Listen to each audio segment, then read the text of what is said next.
Mamma mia, Papa Pia, baby's got the diarrhea. Oh my fucking God. We're going into it now. Welcome to the Unrealistic Elephant Podcast.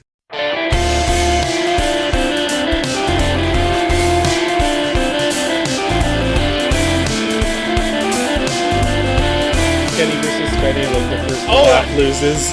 Oh It my was God. Kenny saying that to Spenny and just no reaction. It was the funniest thing ever. I didn't even know. I didn't even go rewatch my Kenny versus Spenny. I got to see those boys live. I loved We all it. did. We We all were with did. We you. were all there. That's right. So, Oh God, that's right. It was three of us. Yeah, the like you don't three gotta of tell us. us about that, Dustin. no, I know. I don't want to tell anybody about it. Oh well, we talked about it right now, and we might go see Dr. Goldfield if he's at the Magic Health when we go to Toronto. Yes, I'm we will. jealous that I can't go and Yeah, join you. me and boys. Ian are Yeah. taking a trip to Toronto next week. Yeah. Yeah, so we're gonna go meet Dr. Goldfield, and I think that's our only actual plan, other than the actual thing we're going for. Yeah, well, we'll find out some stuff to do in Toronto. Like that's what I like to play it by ear. Yeah, exactly. As someone who's lived my whole life here, it's like I just want to walk around the city. Honestly, Yeah, I love doing that in yeah, big just cities. walk the city, just walk Yeah. into stores and restaurants and stuff. That's probably what I'm gonna do for the whole Yeah. fucking week. I will tell you, avoid trying to drive around too much. Just I'm not driving at all. Yeah, no, we're taking like transit yeah, and stuff. yeah, you're better off using like the Go Transit. and Yeah, everything. exactly. Yeah. I'm from Ontario. Been to the city many Yeah. times, so that's my best advice. There is a lot to do. Yeah. Absolutely. There's restaurants, all sorts of cool stuff. Yeah, we'll probably go to the Rivoli. Yeah, we gotta go. We gotta go to the Rivoli. See if Matt and Jay have a show there. we gotta go to the Rivoli. I wanted to go to Kensington Market. Yeah, we can do that. Chinatown stuff. Like, I want to check everything out. All right, yeah. So maybe we shouldn't talk about our plans for vacation while on the podcast. Maybe we should talk about what we came here for. So- Sometimes, you start the conversation, it just... Yeah, I'm sure it'll stay this wholesome. Yeah, I'm sure that nothing else that happens in this movie would make us talk about... Anything bad. Hey, we're being generous to give them something peaceful before we destroy their minds. Yes, exactly. This is the moment. Like, I don't think I've ever... Like, even when we did Caligula, I was like, I don't know if I need to... put like a disclaimer at the beginning, but like, there's no avoiding what we're going to be talking about here. This is fucked up. Yeah. Like if you are not down with the rape, coprophilia, sexual assault, fucking pedophilia, it's all in here. It's all disgusting. Oh man, we look so bad just saying those words and laughing just because we know we're... I'm not laughing. You are laughing. You are Don't laughing. lie. Liar! It's audio only, but he's a liar. I can see him covering his mouth. Anyway, so the reason Dustin is here is because I was like, this is the day I'm going to get my revenge on Nathan for the sake of putting us through Caligula. And so I recommended a movie that I knew was infamous, Salo, or the 120 Days of Sodom. Which is just the scariest fucking title you could have dropped on me last month. Yeah, so like just saying those words, it does not sound like a good experience.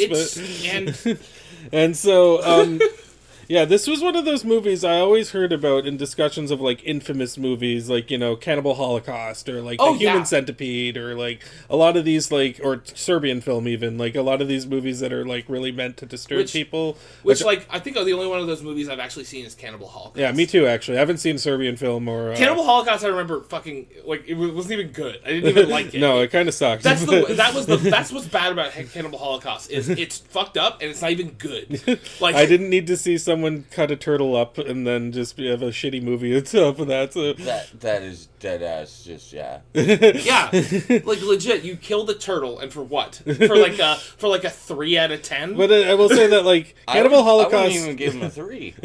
Cannibal Holocaust was kind of influential in the whole found footage genre because it was one of the first ones to do that thing. And Salo has its influences too. So and people who have influenced by it. So going into this movie, I didn't really know a whole lot about it.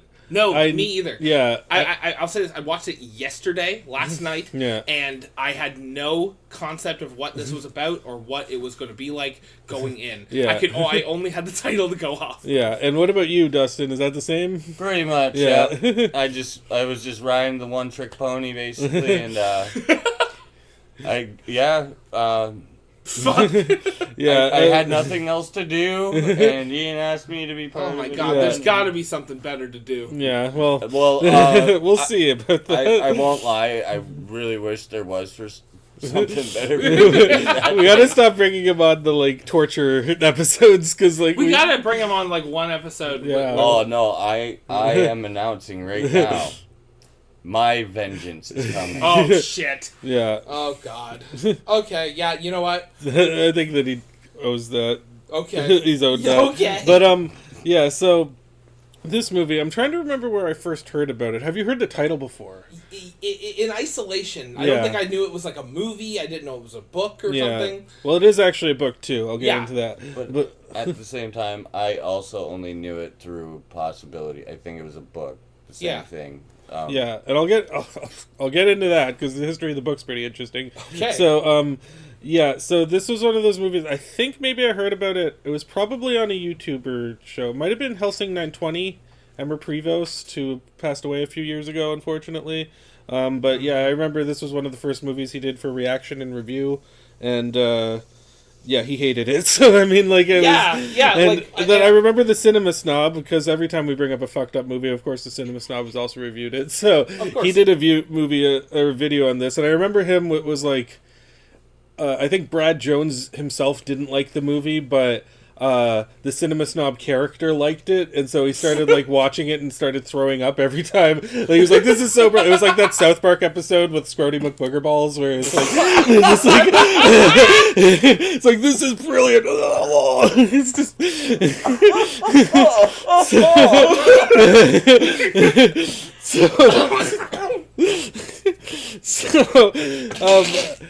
having not known much about this, I was like, okay, this is in the same level of infamy of like those other 70s movies like Caligula or Pink Flamingos or these things Yeah. that are kind of known for being super duper fucked up.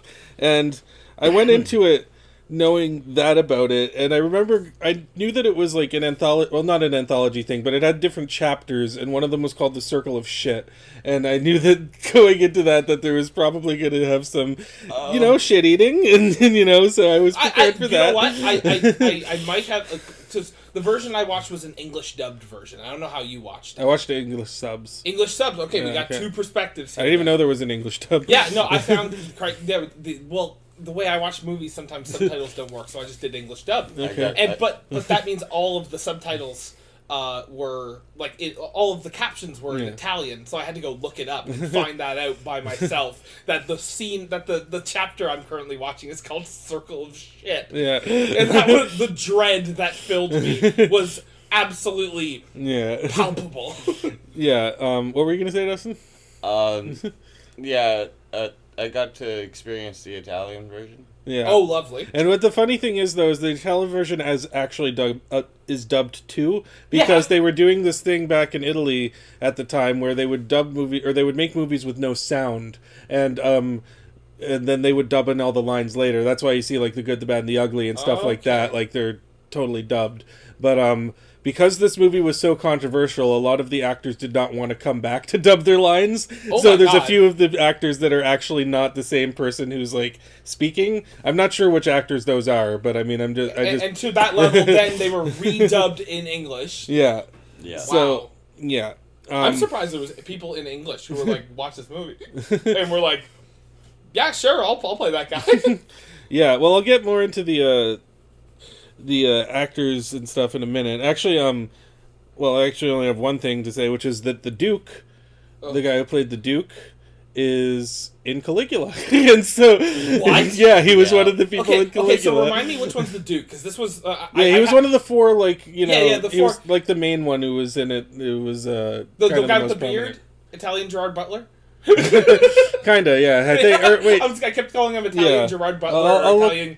Italian Russell Crowe. I'll look up his name. I also agree with that one because I thought the same thing. I was like, why am I getting like vibes off of him, like I seen him before, but this is like from so long. Well, actually, he was in more than just Caligula. His name is Paolo Bonsanelli, and he's been in Midnight Express, Night on Earth, and he was in Mission Impossible 3, I guess. I haven't actually seen Mission Impossible 3. That's like one of the two Mission Impossible movies I have seen. No freaking way. Yeah, he was so he actually did do some English movies as well. I mean, Night on Earth, he was probably in the Italian part I'll of that. say this right now. There's a lot of fucking shit to hate in this movie, but everyone who is playing the four fascists are acting their fucking asses off. That's true, yeah. One of my favorite things was kind of near the end where they were doing the can. Oh my god. Yeah. Hey, I'll tell you right now, that's the thumbnail. That's the video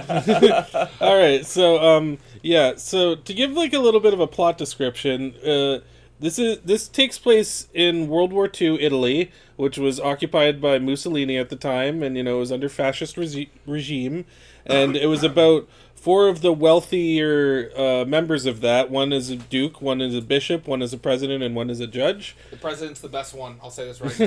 The president looks like the dummy from the live action segments of Fun and Fancy Free. I like Buddy that always had that funny face on. He looks like a ventriloquist dummy. He's always like... Yes. So we're talking about the same one. So that was the president. So that was the president? Yeah. So these 4 wonderful human beings round up a group of teenagers, 7 of which are male and 9 of which are male and 9 of which are female, and they take them to a villa. Equality is what equality. Yeah, they were inclusive.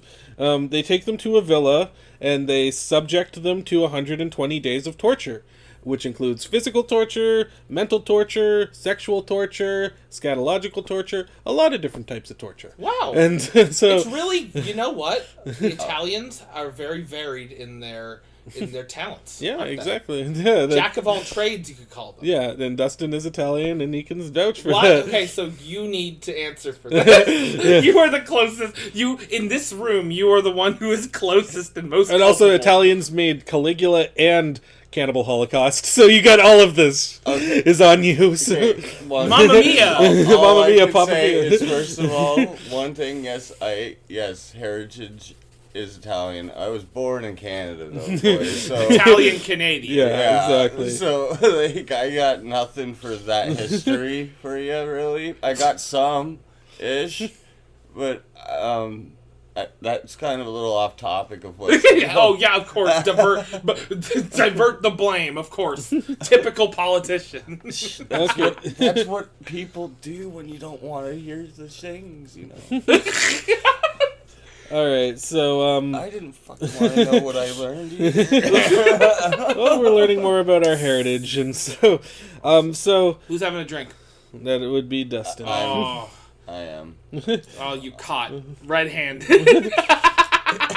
Well, we're surrounded by weed and like all these different. Okay, disclaimer-wise, I don't think we should say that. Oh, we'll be fine. I mean, I'm fucked Don't on tell me how to do Ambien my and ketamine and LSD. well, like, I'm just doing the whole mix today. Just getting right fucked up. We're Canadians. Everything's fucking free. There you go. There you go. Okay, so Salo, or the 120 Days of Sodom, is based off of a book called The 120 Days of Sodom. This book was written in the 1700s by an author by the name of Marquis de Sade. 1700s. Yeah, but the thing is that the book for years was lost because he didn't actually finish it before he died. He was the manuscript for this was lost until like 1904, so it was like a good few centuries until they actually found out the book and they like translated it and put it into the thing. But so the French author Marquis de Sade, who I'm sure I'm not pronouncing correct, was kind of a controversial figure. Would you believe that? Like you would have to be. Like I don't know. So, so he wrote books that covered themes like sadism, pornography, nihilism. He was a devout atheist at a time where it was considered blasphemy to be an atheist. Oh, he was an openly gay person at the time where, homosexuality was very taboo. Unwanted. And so he was like... he was a interesting figure in this thing, and actually the term sadomasochism actually comes from it's named after Marquis de Sade, the Sado part of it. Oh my god. Yeah, so Can I say one thing, and one thing only? We do have to actually realize one thing about that whole thing. It was actually the Germans. Yeah, well, I'm getting to that. Because this being written in the 1700s, it's obviously not based off of World War II. Yeah, exactly. That was something that when the movie came out, they updated the setting so that it took place in fascist-occupied Italy. Yeah. So, yeah, that was part of the book. And then also he was using it to comment on things of his views on the time in the 70s. So this is actually it's based off of a book from the 1700s. It takes place in the 40s, and it has commentary for the 70s. So it's kind of like covering a lot of ground in a way. So for real, yeah. It really does. It covers a lot of different kind of history, really. Yeah. But it kind of scrambles. You know what I mean? Yeah, it makes connections between different time periods, like really distant time periods too. It's just like kind of the silent film that me and him saw last night. Yeah, it's The Hunchback of Notre Dame, because I don't think we said that in the podcast. Yeah, but you guys saw the Hunchback of Notre Dame. Hunchback. I say Dame. Dame. Original, but like I swear there was definitely a few. There was a few stunt guys that. Probably down and out for sure, but it just kept scattering all over the place. Oh yeah, that's what I was trying to basically make the connection to about that. Yeah. So the movie was directed by Paolo Pasolini. Pier Pasolini. I don't know how to say his middle name, I guess. And he was an Italian filmmaker who made few films before this, and he was also controversial back in the day. He was a Marxist. He was a Christian, and he was also gay. So he was like he was controversial in the church back then. He was highly critical of the Italian government, and he was critical about consumerism and the social climate back then. Obviously. All of this stuff is like in the movie, by the way, like you can tell. But he was. He made pretty extreme movies. This was actually his very last movie, and this is where things get really fucking dark. Okay, so this is where things get dark. So 3 weeks before this movie came out, Pasolini was murdered, and like brutally murdered. And when I say murdered, like he was run over several times by his own car. His testicles were smashed by an iron bar. He was cut up. He was drowned. He was burned. Like, he was, like, it was a fucking... It's like everything that happened to the people at the end of the fucking movie. Yeah. And so, back in 1976, after this movie came out, somebody did confess to the murder and was sentenced to 9 years in prison. However... 9 years in prison, No, but hold on. But however, in 2005, that same person came out and said that he didn't actually do it. He was threatened by a mob to say that he did it. So the mob did it. Yeah, so there's a lot of it's still an open investigation. Nobody still knows who did it. We're still but working on it. There's reasons to believe it's connected to like a Italian mob thing, that they didn't like his Marxist views, that they didn't like the way that he was doing things and representing the country. So there's so the murder this guy, and this was 3 weeks before Salo came out. And so What, before or after? Yeah, before. I'm not going to say the franchise's name because I do have an insight on that kind of shit. Okay. but I will say it's not the mob, it's the mafia. Yeah. Well, they said Thank you. The Italian criminal With your organization Italian perspective. Yeah, so the organization that's supposedly connected to it was called Banda della Magliana? What does that mean in English? I don't know, but like that's who people associate with this crime. But still, it has not been solved. It's still an open case. Yeah. And so let's get into actually. Before we go on, I guess I should probably ask before I go into the history. What do you guys think? Okay, so let me go before Dustin, because Okay. I'm sure Dustin needs a moment to collect his thoughts. I've thought about this movie for the last 8 hours. Because I hated it. I would say I think when I finished it, I fucking hated it. Yeah. Every goddamn fucking moment. But with an open mind, there is things to appreciate in this movie. Yeah. There is definitely a message that is being put across, which is different from Caligula. Yes. Caligula that's... definitely had like it was trying to tell a story of like an actual historical figure, but the actual product that came out was just pornography. Yeah, exactly. Right? So, but this clearly is saying a whole lot more. Yeah. It's doing the same thing. I would say it almost does it worse than Caligula does with like its unsimulated sex and things like that. Like I think it's way worse to watch than Caligula. Well, that's the thing is that with this movie, it's trying to be a lot more disturbing, and yes, it's working at that. Exactly. all the porn parts in Caligula were supposed to titillate. Yeah, at least in the version we saw, the ultimate cut was different. Exactly. Yeah, and I'm kind of curious about that whole matter of fact. Really, like, is there a different cut of this movie that we didn't get to see? No, this I think this is the most extreme cut. If there was another cut, then it was probably neutered. I think it was. Yeah, I can only imagine there was tons of cuts of this movie released. Because there's no way this could have played. I can't even imagine a theater that would show that. Yeah, well, actually, that's what I was going to get into the release part. But before I do that, Dustin, your first thoughts about it. Well, first of all, all I want to really stress out is this isn't representing Italy in a good way. Okay, I'll say that. This is not representative of Italy. I'll say that right now. I actually kind of was a little offended.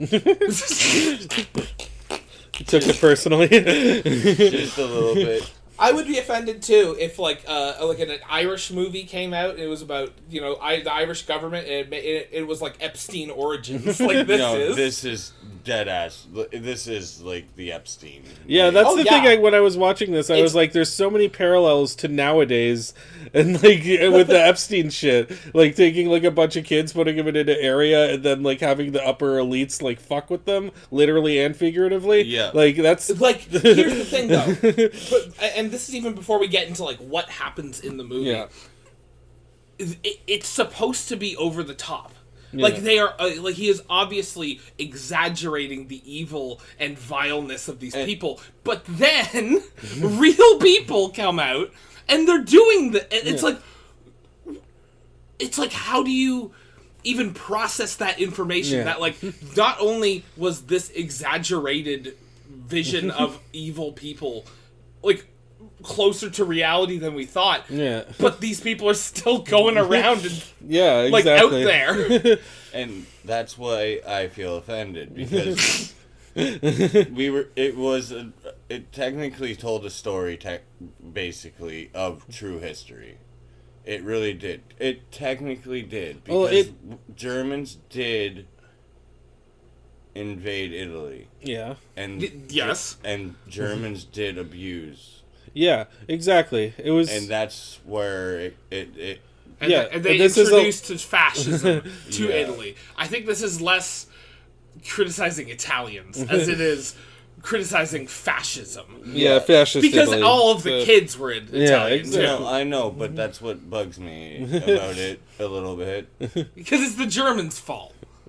What? Is that what you're saying? No, no, because it just made it look like Italy didn't do anything when we did do more than that. In World War II, I don't know if you should be proud of what like the Italians did, but everything post World War II is incredible. The culture, and the spaghetti. And, I love Italians. And the tomato dishes. No, I'm just trying to say it's not because we wanted to do what we wanted to do. Yeah. Okay, but your thoughts on the movie though, like, other than that, it was fucking wild.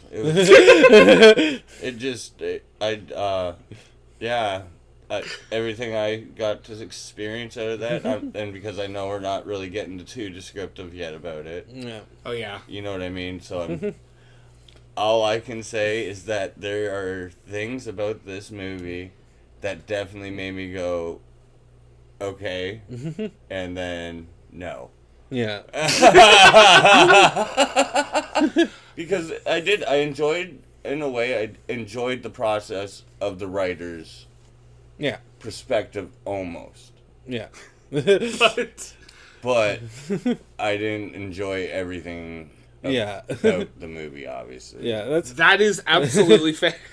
and honestly, I I think did enjoy it more than what we got to experience with Caligula. Yeah, that's true. And I'll say that too. I think after my first watch, like second one after the credits rolled, I hated this movie more than Caligula. But after like thinking about it, I think I do appreciate all of the bullshit that is in this movie. Yeah, so yeah, and that's kind of my thoughts on it too, because I went into this movie having no idea if I was going to love it or if I was going to hate it, or like, because like this is a movie that I've heard from so many people that it's great, I've heard from so many people that it's the worst piece of shit ever, and then I've heard from some people that it's boring, and then I've heard from some people that it's like so horrifying, and the thing is, I think all of those perspectives are valid. Like, I think that it's a little bit of everything there. So it's like absolutely in that full-on category exactly of all of the above. Yeah. Yeah. And, but the perspective, I feel like it wasn't really the writer. I feel like it was the direction and writer's confrontation. That's the truth. Yeah. So like, sure. yeah, my perspective on it was that I kind of liked it. I didn't love it. I kind of appreciated watching it, though, and what it was saying, and, like, kind of the weird, unique perspective that it was, telling these things. But this movie's got a lot of problems. This is not a perfect movie or anything. It's important when you have a movie like this to be upfront and say, okay, this is filth. Yeah. This is disgusting. And not that, but it's not like, and this is not to put to put a certain way of presenting filth down, but it's not like John Waters' filth for filth's sake. Like you want to say something with the horrible things you're showing. And actually, it's funny because would you believe that John Waters loves this movie? Wow! No, it's so. Yeah, of course he does. So like he was saying, I forget what quote he said, but like he did really like this movie. He said it was one of his favorites, and he's not the only one. Like people like David Cross really likes this movie. Martin Scorsese like really likes this movie. Gaspar Noé, I can see that. Yeah. Alec Baldwin, Brady Corbett, Mikhail Haneke, which again I can see, and Jonathan Davis from Korn. Like, there's a lot of people who put this movie as one of their favorites. But like, that's what I mean, because it's not a terrible write. It's just the description of the scenes and what's played out. Yeah.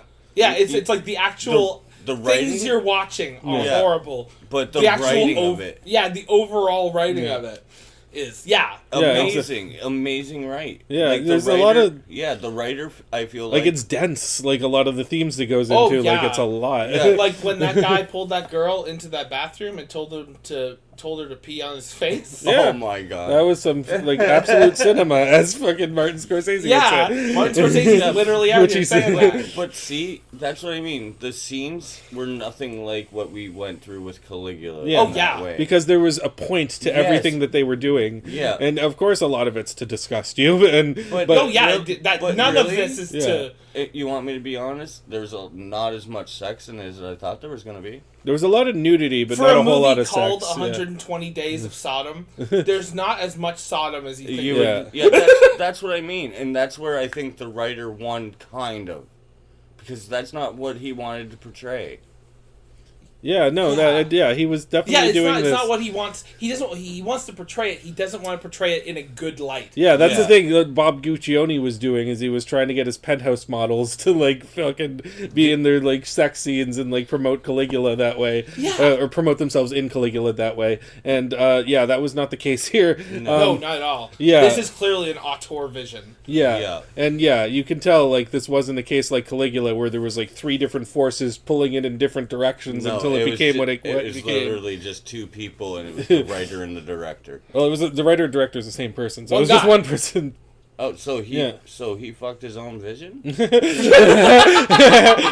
a good way of putting it, actually. But, how do you fucking do that? No, but like with this movie, like there's so much about it that like So at the time in 1976, when it came out in a wide release, because it premiered at the France Film Festival in 1975, but it got banned in several countries, mostly for its depiction of people who looked under the age of 18 doing these like certain Now, acts. were all of the? I imagine all of these actors must have been of age. I have no idea. I Honestly, fucking hope I couldn't so. find information about that. Oh. But yeah. So but it did not get banned in the United States. Actually, Dustin has a question. Dustin Share it with has the class. So you weren't able to find the age, but I will tell you, everybody in that was actually of age for sure. Okay, yeah. I mean, that seemed like most likely to me. Dustin It's just the scanned fact that there was the characters that were supposed to be Yes, underage. the characters. Yeah, Definitely the way they were portraying them with like the curly. yeah, exactly. Yeah, so like they virgin were. hair. but even the ones they were trying to portray as younger were of age. Oh Yeah. No, for sure. Yeah, so that is good to know. So the movie came out in 1976 in the United States. It got banned in Canada, it got banned in Australia, it got banned in New Zealand, and it got banned in England. So I mean, that's like most of the primary like English-speaking countries. But there was one theater in London that did try to play it, in Soho actually, but they played it without permission, and then the cops actually raided the place for playing it. So Holy shit! yeah. Well, in the UK, they were really serious about that. Yeah, Like, the no, video well, nasties and the stuff. video nasties, like they're very pro censorship in the UK, or the government is, probably not the citizens, but Yeah, they tried that's to the government. Yeah, exactly. I Fucking mean, Europeans. yeah, and actually, some censorship boards. Yeah, I know. I'm a European. I can say it. Oh, we're all from Europe, man. We're fucking. That's where Americans came from, and North Americans really. So, Don't even start that conversation. okay, we'll move on. So, yeah, some of the censorship boards did describe this as pornography, and Which I is gotta bullshit. say, yeah, I don't agree. Like, No, yeah, not at all. There was no on-screen sex. No. there was a lot of nudity, but like it was, You didn't see penetration. yeah, You know what I mean? Yeah, you saw it all the time in But the Caligula. writer put it in your mind. Yeah, yeah. it's worse that you can't see it. But I Yeah. also wonder that if we're giving it a lot more leniency after watching Caligula, because I mean, like, would we be saying the same thing in the same way No, if we didn't see Caligula? I actually appreciated the writer's vision. Yeah, Truthfully. yeah, no, I agree I too. do. Yeah, I do. I envisioned it, but I didn't know that he was writing and fucking himself at the same time. yeah, Because he fucked his own vision. yeah. And that's what makes it worse. Like, he had a great thing. He does. He has great writing. We can agree on that. I don't think that he's upset with how this turned out, to be honest. Like, or well, I can't say that because he died before it came out. Yeah. So I mean, you can't. Yeah, but you can only imagine that a guy like this. I think he didn't get a chance to fucking see what he really had going on. well, I mean, he was And the very production would just dropped it anyway. well. He was very much a type of You get person what I who was mean? like playing towards I the get controversial side of things, and he was very much, a provocateur in that 70s era, like with people like John Waters Oh and yeah, with he people. absolutely wanted. Yeah, exactly. To make this movie. No, Yeah. I know, but what And- what I'm trying to say is the company that he was making it for still released it, but I don't think he got to see it before. He might have done the final edit before. I'm not Yeah, sure it's though. hard to say. Yeah. I imagine that sort of thing. Yeah, Is like and like again, tracked. it's true because he died so soon around the movie's release. There's not a whole lot of interviews with him talking about what it means and everything, or anything, like man. things like that. So I mean, there is a little bit because he did kind of like talk about the movie's like portrayal of sexuality being a reference of power over people and using sadomasochism to kind of prove that point. So like yeah. there's a lot of, and you can see a lot of these themes come up in the movie itself. And that's why I think like this is a very interesting movie to dissect, and I'm glad that we picked it for the podcast. Yeah. This is not a movie that I'm going to be watching like a lot of times in my life. No, Like, I would actually rather the book. yeah, I mean, I could freaking read the book because again, I would read the book. yeah, I would read the book. Yeah. 110%. And that's just me being honest. I like the writing. Yeah. I do. The story being told Yeah. is good. Yeah. Yeah, and actually, since you brought up, like, John Waters, I'll, like, kind of go into this, like, with something like Pink Flamingos. So Pink Flamingos is a movie kind of like this, where it's trying to provoke at every single moment, and it's trying to be really grotesque, and it's really trying to, like, you know, shock and disgust the audience and everything.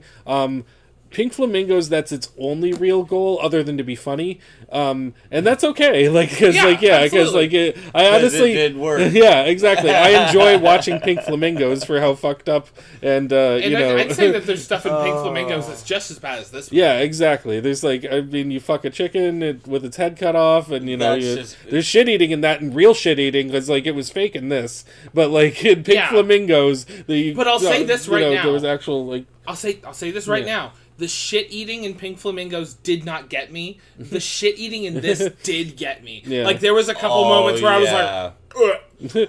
There was I was kind of gross in that. I mean, same for me, but I did notice. I absolutely did notice that they were just using. Oh yeah, it looked. I don't know what it is. I had about to keep me, telling but, myself like it's just melted milk chocolate with like with like broken up cookies in it to give it texture. No, they used chocolate mousse. Oh, okay, yeah, I guess. I don't know. There was like texture. There was in the like the dinner scene. Yes, yeah, in the dinner scene that was like chocolate mousse. So when you make a chocolate mousse, it can be thick. Okay. You know what I mean? Yeah, enough to like hold like form. Yeah. Yeah. And it will hold form. Oh, and that's why I had to keep telling myself. I started to be like, ugh. Yeah.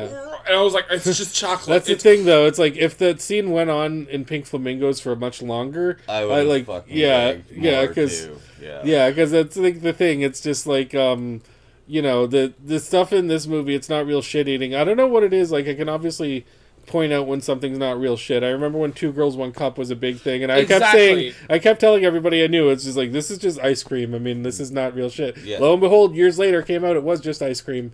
Like, I was right. I mean, the puking in the mouth was real, but I mean, that was the fuck part. Yeah, exactly. Yeah, the fuck part. Yeah. So the shit was fake, but they still vomited. It's just ice cream.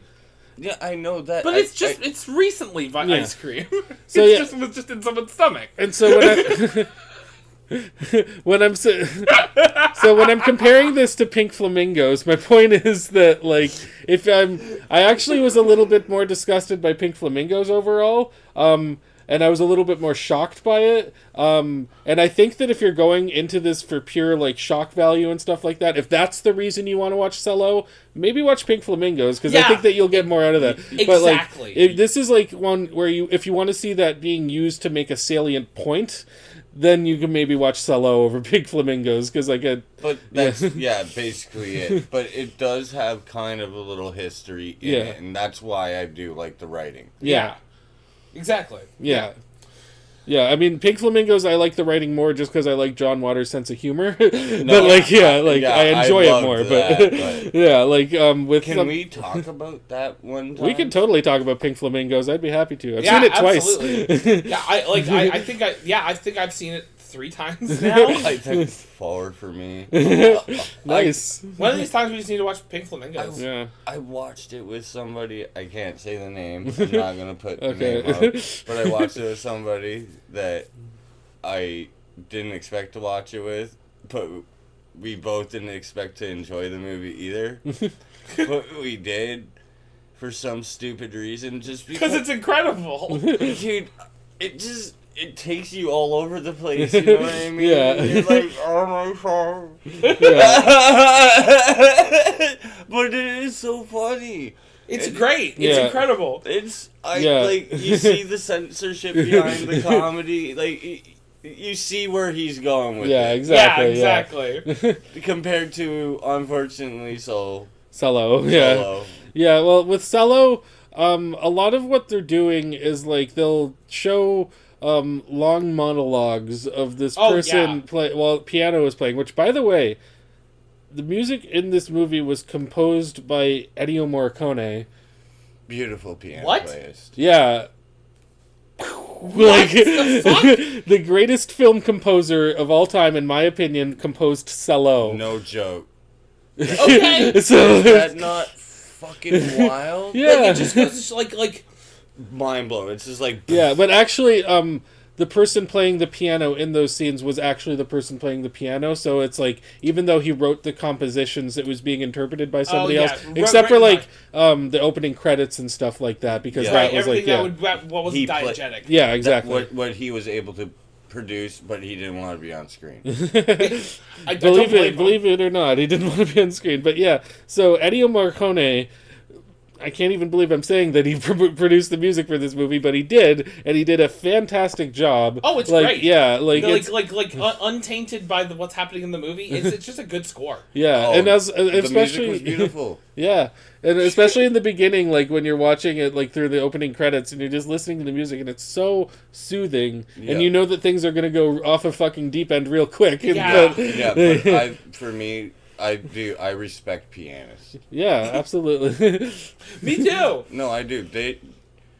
It's a lot of work to play a piano. Yeah. It really is. It really is. Like, you need the coordination for it. Yeah. And there's some dude You making a girl eat his shit Yeah. in like 5 and you're feet away still from you. playing the fucking piano. Yeah. Still rocking it out, Yeah. banging out the tune. So yeah, with all the things in, Ennio Morricone's score was not scarred by any of this. I could like listen to the Salo score like while I'm just walking around if I really wanted. You're gonna get one. Like, we're gonna be walking in Toronto. I was gonna be like, "Excuse me, what are you listening to?" Oh, the soundtrack for Salo, 120 Days in Sodom. And you walk off. To be fair, this isn't his best score ever. It's not like The Good, the Bad, and the Ugly or The Thing or like other things that he's done. No. But But, it's like, still a good score though. Like a Even very him on solid. his off Yeah. day No. is still And one of the best this isn't scores. even an off day though. Like this No. is like still really good. Exactly. Yeah. That's still one of his best rights. Yeah. Exactly. As a songwriter. Yeah. Yeah. Or what would Composer. Composer. Yeah. Yes. And also the cinematography for this movie I thought was very good, especially in like the beginning when they're in the countryside. Like a lot of those shots of like the Italian, yeah. like it's so beautiful. I Yeah, agree. Yeah. Especially black and white. Yeah. yeah, exactly. And then when it does go into like the quarters and stuff, I still thought the sets were really good, and also it felt very, very claustrophobic because we've seen the outside That main and hall, yeah, the and- main hall with the red walls. Yeah. It just, you're so tense all Yeah, the time. and you because can feel the like characters and their like feeling of being trapped and everything. Like it's very, very effective at that. You got color version? No, like the black and white stuff happened at the beginning, didn't it? Like, what are you talking about? We watched it in color. It wasn't that colored. It kept switching. You didn't notice that? No, it was in color for me, man. It was in color for me too. Are you good? Yeah. I might not. Okay, yeah. Dustin might go see. Dude started getting so traumatized by Salo 120 Days of Sodom it just that went he black started and white. stopped being able to see color. Yeah, that was the last straw. For... You know, on YouTube videos nowadays, when they show like blood or like anything like graphic, and they change it to like black and white so that the YouTube censors can't tell that it's blood. That's what happened to you, but for Salo. I actually think there might be an issue with something else, but we'll talk about that after. Yeah, well, All right. I've got a neurologist I can recommend. This might be this podcast right now that we're gonna put out might be the day that Dustin realizes he's colorblind. And so, what if that was the fucking mark of? Oh my god! We have it recorded right now. Holy shit! Yeah, but bring up the colorblind test. Holy shit! Anyway. Holy. I should be alright. Alright. If you say so. Oh my god. So yeah, this movie, it's in 4 parts. There's the opening, and then there's the circles of obsession, and then the circle of shit, and the circle of blood. And so... Yeah, there's 3 chapters, right? Yeah. Well, there's They're 4, all including the opening. Well, that's based on Dante's Divine Comedy, right? Yeah, exactly. Yeah. So there was the Anti-Inferno, and then circle of obsession, circle of shit, circle of blood. Yeah. Yeah. Oh, yeah, so 4, yeah. Yeah. Yeah. Okay. So, yeah, with all this stuff that's going on, and I will say this also, as opposed to something like Caligula, that there is build-up in this movie. Oh, yeah. Of, like, you know, it's not all from beginning to end just torture porn. It's like... There's some very moody moments. Exactly. Exactly. Yeah, there's build-up, there's a crescendo to this movie, and it delivers if you're looking for something fucked up. Like the crescendo does go to, like, some pretty extreme levels. And so... yeah, and that's kind of why this movie is, like, so loved and hated by so many people, is because, like, if you're...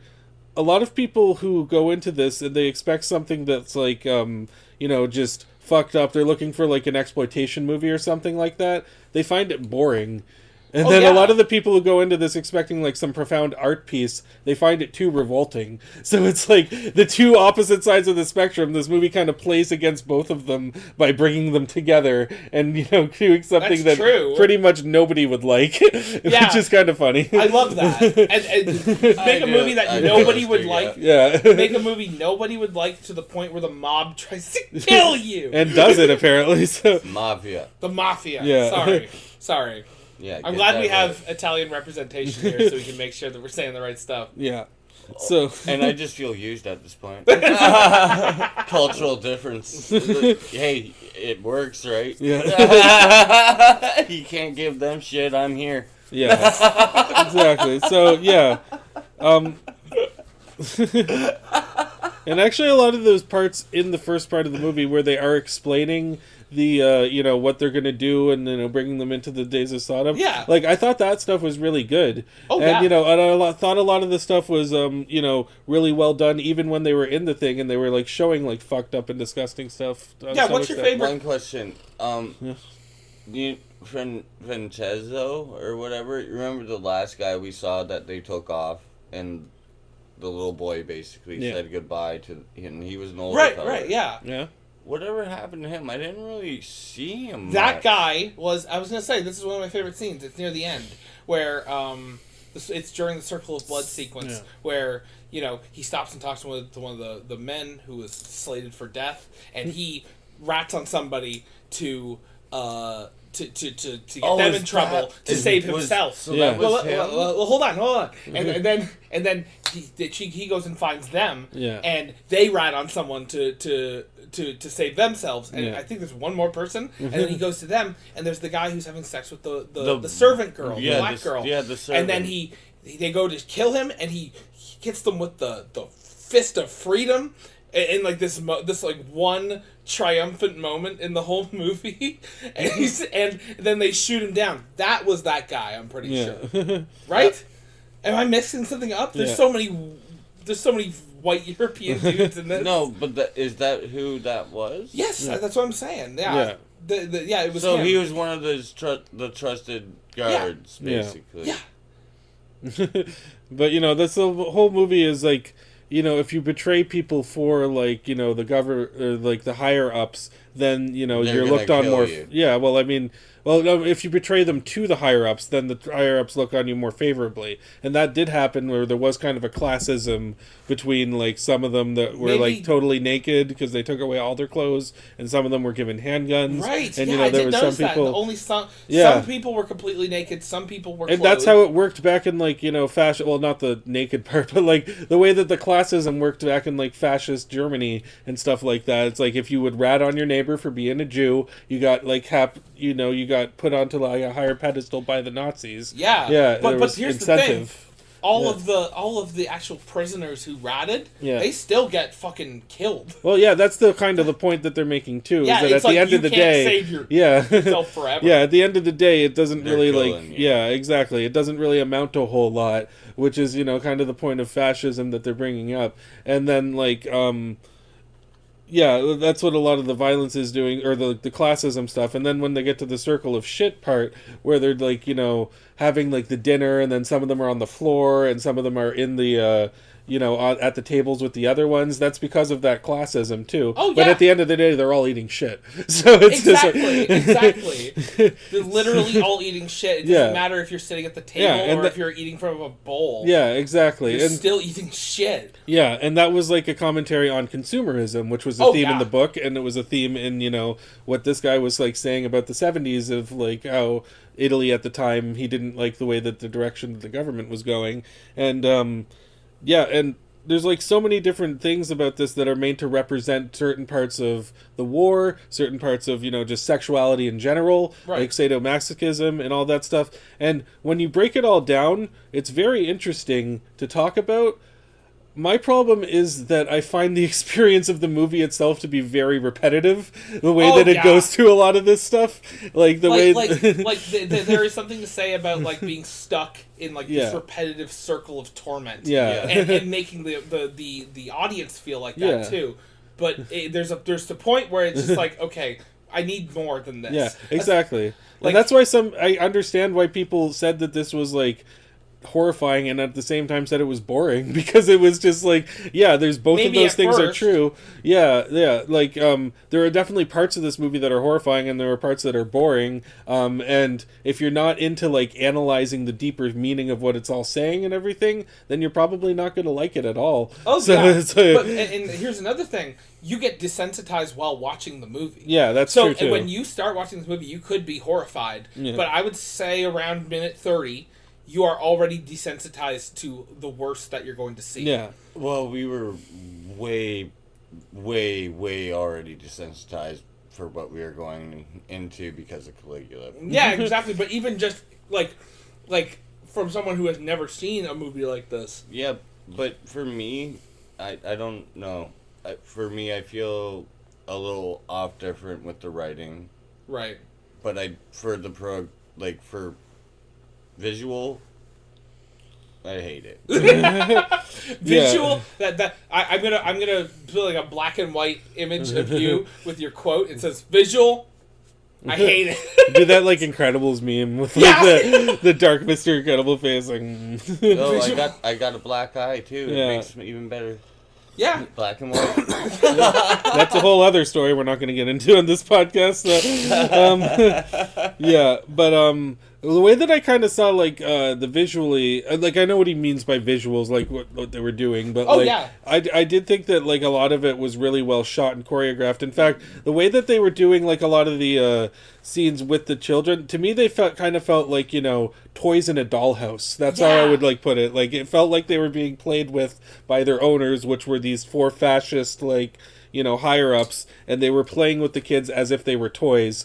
In more ways than one. Yeah. It would be bad if I would say a clown, basically. Yeah. Well, it's kind of true. But that's what I looked at them like. They were just a bunch of... Yeah, and that's another thing, is this is a horrible movie and horrible shit happens that's really hard to talk about, especially in today's climate. But I should say, this movie's really fucking funny. There is moments in this movie, like there's the wedding scene where all the fascists are in drag, and one of them has like a big, he has these big shoulder pads. I thought he was standing with his arms outstretched, but then he brings his arms up, and I see that those are just shoulder pads, and I got a big laugh at him. Like, the fact that they're presented funny is not to be like, oh, fascism is lighthearted. It's fascism is a joke. Yeah, like this is fact that you nailed it. Exactly. Fascism, the fact that you're supposed to laugh at this is like, oh,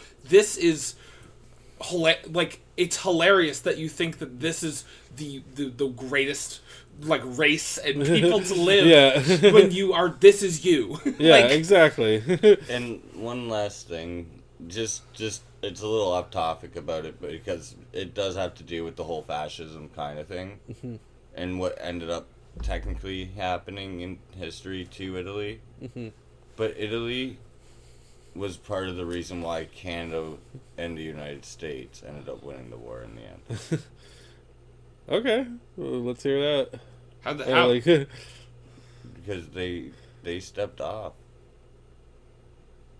I mean, yeah, I guess they did.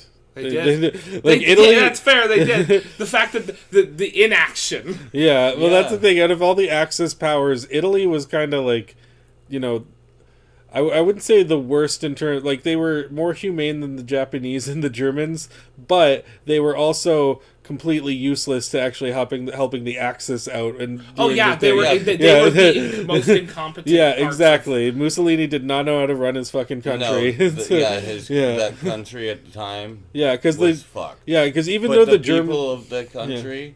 We're not. Yeah. Well, that's the thing, is like, even like a lot of the Japanese and the Germans, they wanted the war to end before it actually ended. They just didn't get that opportunity because the government was not allowing them to do that. Literally. It's like all the Japanese citizens knew they lost the war before the fucking bombs dropped. Oh yeah. And they wanted it to just stop, but they wouldn't listen, the government. So yeah, so it's because there's like then what ended up happening? Boom. Boom. And then boom. Yeah, a couple days later. Yeah. Holy boom, boom, boom. Yeah. But, there's a lot of, the way that the movie kind of escalates is that there's the beginning of it. What did you say that part? Inferno? Anti-Inferno. Anti-Inferno. Yeah, so that's kind of like, you know, it's the part where they're rounding up everybody, and it's like kind of a, you know, it's not really getting into the really horrifying shit yet.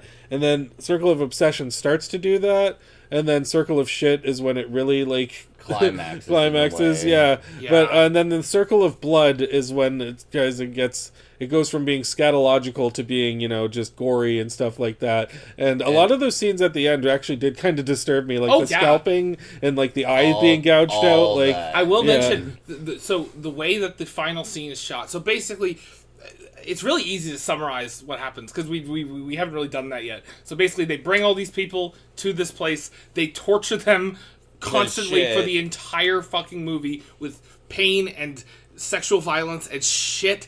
And then all the ones that have crossed them or broken their rules die at the end. And the way it's presented is all of the fascists take turns, it seems. Like, one of them is the executioner. Yeah. Two of them are like people who help, they get to watch. Accomplices. Yeah. Accomplices. And then one is the voyeur. Yeah. And who gets to watch and enjoy from afar. And it's just so gross. Yeah. Like when I realized, when they swapped out and there was someone else there, and I realized that's what they were doing, I was like, this is fucking gross. Yeah. Like, it really, at any moment where, like, because Circle of Shit was kind of funny. Because, you know, they do like a lot of the comedic stuff in the Circle of Shit, like with the dinner scene. Like as gross as the dinner scene is, like it's being done for comedy too. It's like you're laughing at. Yeah, like they're kind of like trying to be posh and everything, but it's just like they're doing it while eating shit. Which again, consumerism, I get it. Exactly. But like it's like it's a combination of like gross and funny. I can see why John Waters and Gaspar Noé like this movie. I mean, in a way, it's kind of like when Cartman makes what's his name eat his own parents on South Park. Scott Tenorman. Scott Tenorman. There's a little bit of there. I was thinking of like season 1 when they do the Mr. Hanky commercial, and then the kid like eats the Mr. Hanky, and then it's just oh my god. Yeah, there's a lot of like shit eating in South Park too. So I mean, like, and in John Waters and in a lot of this stuff. So I don't know. Maybe we're just like turning into the shit eating podcast. Well, if they end up hearing this podcast, I want them to say we respect your work completely. Just so you know. Who? South Park guys? They're like, yeah. Okay. Shit? Like the ass? Yeah. No. I respect your work. Piss off my ass. For South Park, like, come on, man. Yeah, That's something you can't really drop easily. Yeah, if Matt and Trey are watching or listening to this, and you know they for some reason wanted to listen to our takes on Salo, then we appreciate you guys. We appreciate you. You'd be surprised, man. Yeah, no, I mean, like, you never know what people will look up when it's like they're not actually about them. No, they actually end up. They have people that listen. All right, that's the truth. They're definitely listening. Everything we upload ends up somewhere. Yeah, that's true. Yeah. When we put ourselves out there on the World Wide Web, there's a World Wide Web of people who can look at it. We surf on the worldwide waves. Yeah. So, I'm not really sure what else there I have to say about this. Like, Yeah. there's a lot of different, like, points I can go into. Like, if you wanted to have, like, a discussion on Marxism or fascism and, like, But I am like not the bigger... it. Yeah. All that. I'm not the person to talk Yeah, to I'm not about that. It's pretty much a political movie. Yeah, it's a very political movie. It's also, like, a very socially conscious movie about, Yep. like, the way that it was going about those things. It's a movie that is talking about sexuality. It's Yep. talking about all these different themes. All things. And there's, like, a lot of different... ways that it analyzes it, and it shows the horrific ways that it can be perverted by, like, the government and all that stuff. And, you know, I think that there's definitely an audience for this type of movie. Whether or not that's you, maybe you could determine from our discussion, but, like... I would suggest if they can do an Audible, just do the Audible. You can pick up 120 days Yeah. of Sodom from Audible. Do it. Do Yeah. it, yeah. I would suggest just listening to it and over visually experiencing it. Yeah. But yeah, like with the whole thing about, you know, sexuality being placed on the people, and like I was shocked at how much it sort of reminded me of Epstein Island and like, Oh, all the yeah. things It going was on there. fucked for Like I was that, very yeah. I mean, it just goes to show that, you know, the director knew the type of things that were going to happen, and he wanted to like talk about them in his movies, and that's probably why he got killed. It was another Trevor Moore situation where he knew too much. You would not do that. Are we really gonna pull that into Trevor this? Moore? Really? Of course, man. Trevor I love would talking love about that. the whitest kids. Trevor would love to be. Whatever, I'm basically a Trevor. Me and Ian have that discussion before, and he realized that basically I am his Trevor. Yeah. So actually, That's not good for you. No. He's dead. that means I'm gonna write weapons, which is pretty cool. So, yeah. And you're gonna succeed somewhere there. I think you'll be Timmy. That's what I see you as. Shit. So And that's not an insult. Hey, so everybody's okay. I'm the dead guy. Yeah.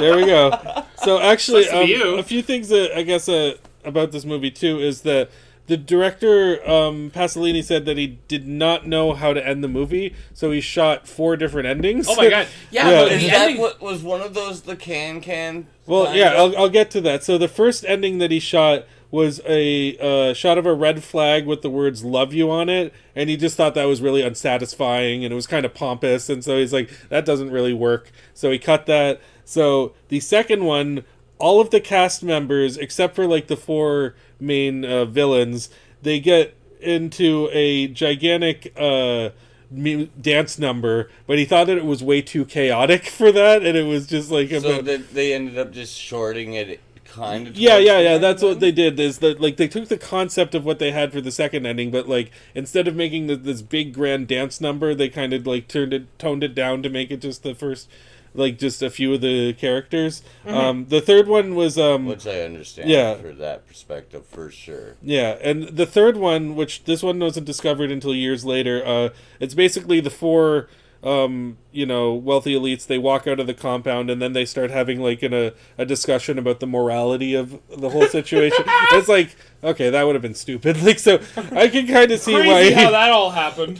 Yeah, It so always just happens that way, though. Like, let's be honest, guys. I guess, creative differences kind of cross the waves, and apparently he was fighting with himself for that. Yeah. So he didn't... Yeah, I can see why he, like... Because I do understand, like, the can thing, it is kind of funny, and it is a good way to end it, I think. But if it was the entire cast, then that would have been too much. A lot. That would have been too far. So I mean, I can kind of see where he came to the conclusion on this one. like so. how he concluded it. But like, for fucking real, in all honesty, I know the man's dead and shit that did this, but he should not have done the can thing in general. I think it was hilarious. No. Comedic relief, absolutely. Yeah. But he was trying to make a statement about the political kind of version of things. Well, I mean, I think he did I that think there's through a like way to make a statement you could and do be funny at the same time. Yeah, exactly. He was doing kind of an interpretive dance thing always, with always, but that's not what we were expecting out of what we were watching. Let's be honest. Yeah. Yeah, I know, but like I didn't know what to expect at that point in the movie. Like everything was so fucked up. I laughed. That was the first. You heard me laugh. Yeah, no, I did too, and I laughed too, if I'm not mistaken. It was a great moment. Yeah. No, it was comedic relief. Yeah. And then they ended it with the two guys dancing. Yeah. Yeah. What do you think about the actual like very end of this movie? Bullshit. Yeah, I know Dustin didn't like it. That's why I looked up the information about the other ending, where like he went from too unsatisfying to way too much, and then he tried to like come into like a middle ground. But like it still felt unsatisfying, which I think is the point. Yeah. Yeah. No, I don't think that this is a movie that's meant to make you feel pleasant in any way or shape or form. Even with the laughter, like it's kind of like you're not really proud at what you're laughing at. No, like, you're really. Yeah. You're not proud of what you're laughing at, or you're laughing at the concept. Yeah, exactly. It was the deception of the moment. Yeah. Mm-hmm. I think that's the right thing to say for that. Basically, it would be the deception of the moment. And it's literally the writer and director took you, I guess, from the serious moment to all of a sudden you're just seeing. You know what I mean? One thing after this movie is that I really wanted to know what Roger Ebert would have thought of it. And I looked him up. He said he owned the Laserdisc ever since it was released, but he'd never watched it because he was too afraid. So because of the movie's reputation, I don't think so, because he made that statement in 2011 and he died in 2013. So yeah. I can't imagine if like that was like on his deathbed with like his like Stephen Hawking style like voice. Just, like, did you say it original laser print? Laser disc. So he owned the laser disc of it. So that's like an original copy. No, Laserdisc was like DVD, but like older. Yeah, it was a different format, like between DVD and VHS, and like it was actually. The quality was better than DVD, but it was just so big and expensive that nobody knew how to get it. It's the only way you can watch the original cuts of Star Wars now. No, actually, you can watch those. There's a DVD that has them, but like that's kind of like in the middle, in like a black square. You have to zoom into your TV. Yeah, it's like full screen. I'm not going to bring up the corporation's name of which owns the rights of that. You can watch the original cuts. Yeah, and you obviously can find ways to watch the original cuts. Oh yeah, there's always ways. Yeah, yeah, and you can watch them on VHS too. It's not just Laserdisc. Oh, yeah, Laserdisc was the most recent one to do them, but I've heard that they've come back to theaters, or they're coming back to theaters now, which is great. Yeah, it'll be because when I'm so fucking burnt out of Star Wars. It's hard to be excited about the original cuts of Star Wars. I would watch the original cuts of Star Wars in theaters though. That would have been fun. I bet you I know how we can. I know how to do it, man. No. I know how we can get one probably to a theater near us. How? It's a simple ask. Just go up to Bob Eisner, whoever runs the Disney Corporation now, and just be like, "Hey, please, can I have some Star Wars?" No. Star Wars. No. I'm pretty sure that Bob Iger doesn't. I don't even think that fucking, what's her name? Kathy, whatever her name is. Kathy, I don't even remember her name. Yeah, which is good. I'm happy I don't remember her name. Yeah, the thing. That's what I would call it. The thing. So, my final thoughts on Salo are, this is a very specific type of movie that's going to appeal to a certain type of person. And if you love it and you think it's a brilliant masterpiece, I can kind of see why, because there are things to appreciate about it. There are themes that are, worth delving into that the movie does present to you in an interesting way. This has all kind of like the makings of a masterpiece, and it's like puzzle pieces, but I don't think that the picture that they made was a masterpiece necessarily. I think that it's something with a lot of good ideas, but a lot of flaws too. And while I did like it a little bit, I'm not crazy about it, and that's where I would kind of like stand about it. I would say too. Yeah, absolutely. I'm not crazy about it, but I do appreciate kind of the writing. Yeah. So, I not think the vision. I think I'm sort of in the same ballpark. Yeah. There's a lot of things to like here, but there's a lot of it's very rough. Yeah. It's hard to get through. Yeah. And there is something to be said about making a movie that's hard to get through. Like there's an artistic merit to that. Yeah. But it's not even just hard to get through from a disgusting point. Like structurally and narrative wise, there's a lot of problems too. There's a lot of potholes to get through. Yeah. Yeah, exactly. That's where I say it would be better off just as a right. book. Yeah. Yeah, you might be right about that, and you can find I'm Marcus sure you can Desad. Well, really, hey, that's something maybe we can just give the world. Just go full on into sadomasochism books and everything, and go into the origins of. It's history. Yeah, technically, it's history, man. It is. There's a lot behind. That's what I mean. There's a lot behind the stupid writing from the guy that fucked himself. Basically. Yeah. So, I would say compared to something like, if I were to compare a movie that kind of did this type of thing better with shocking imagery and a point, A Clockwork Orange is a much better example of something that uses violence and sex and stuff like that to make a point and a deep point about society. Yeah. And even that has a lot of World War II imagery in it. It's a lot more subtle than something like this. Yeah. And, this movie is good. It has a lot of great points to make with the stuff it's showing you. It's not subtle in the slightest. No. And that's what I mean. Yeah.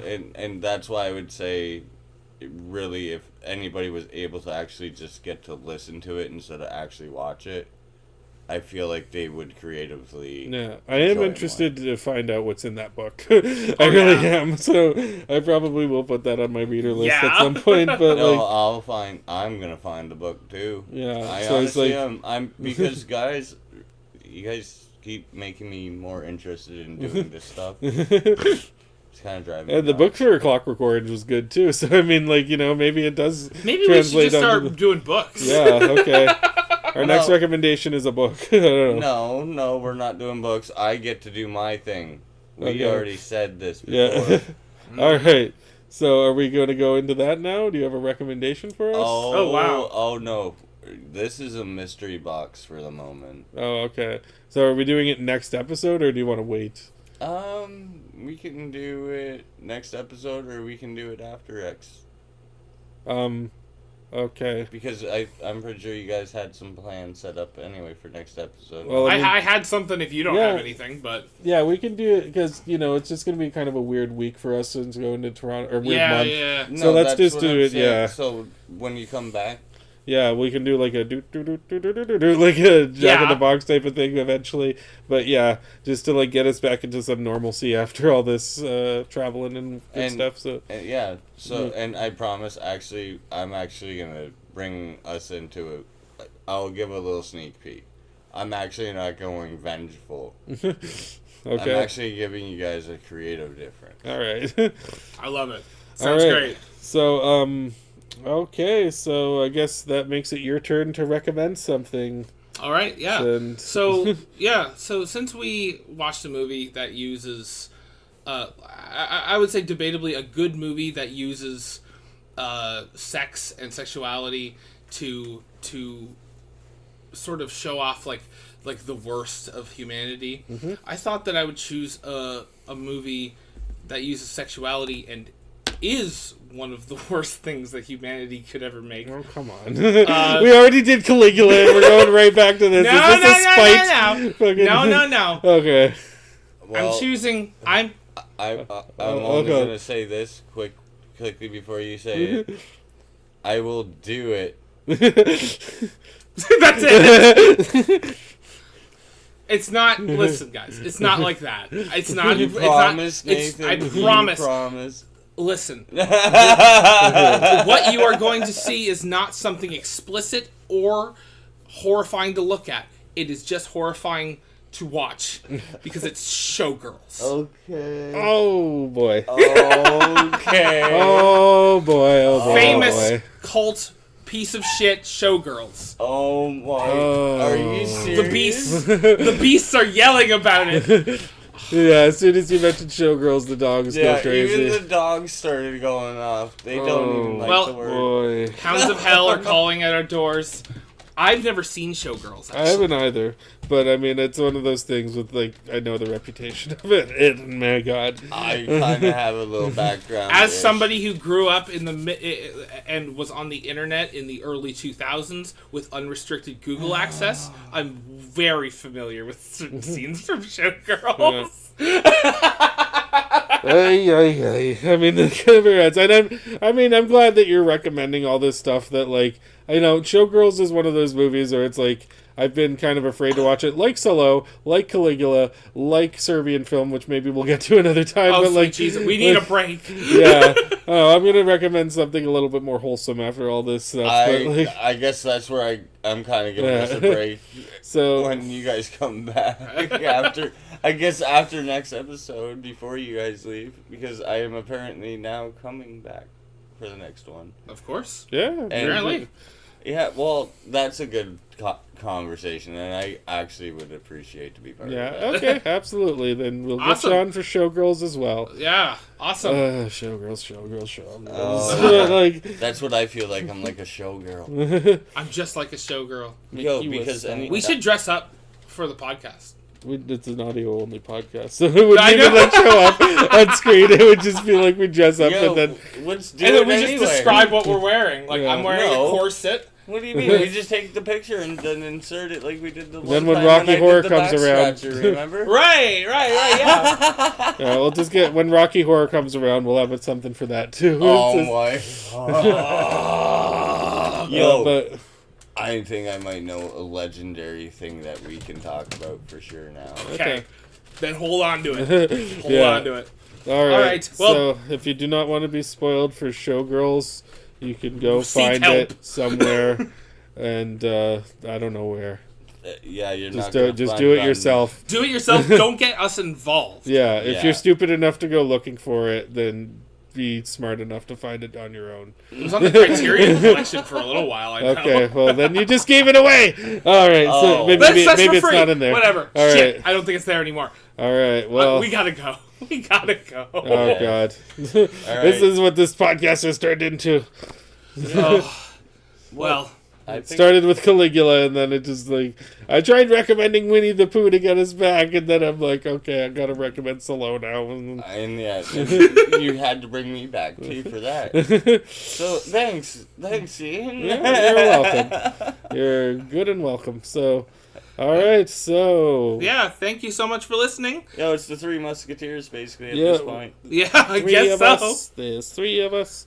Anyway, If we were the three guys from Don't Hug Me, I'm Scared, which ones would we be? I'd be the red guy. You'd be the Okay, I'd be the Because yellow. I'm I'd be the the one with yellow the most guy. monotone voice. Like that sounds really boring. I want to be the yellow guy, but I think you'd be the yellow guy. I would hope I would be the yellow guy. Does that make you duck? I'm the duck. You're Okay. definitely duck. I'm definitely duck. Sad but true news. All right, well, let's wrap this up before we go on another tangent. So, bye bye. Bye bye. Oh, it's Oscar night. And watch Shit Eating instead. So, bye bye.